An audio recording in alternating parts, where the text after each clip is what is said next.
Сәлеметсіздер, мен мұғалімдерге арнап шебер сыныпқа мынандай арқан тартыс ойын жасадым. Ентелік майданы деп атадым. Екі команда жарысады. Біреулер роботтар командасы, екіншісі мұғалімдер командасы.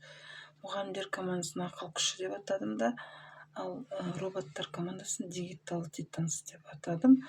7 сұрақ осы жиыға байланысты қойылады. Мысалы, бірінші сұрақ жиы сурет сала ала ма дегенде, екі топ жауап беру керек. Мысалы, қате жауап берді, иә сала алады деп жауап берді. Екінші сұрақ GPT не істейді деген сұрақты да мәтін жазады деп. Мысалы, дигитал титанс жауап берді. Жасанды жүйе деген не? Компьютерлік ақыл деп жауап берсе, ойын қай команда осы 7 сұрақ өтіп болғанша ойналады.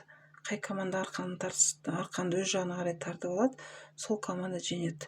Алиса немесе Сири бұл не? Дауысты көмекші. Жиі адам сияқты сезіне ме? Жоқ, сезімі жоқ. Тесла көлігін кім жүргізеді? Автопилот. Роботтар шаршай ма?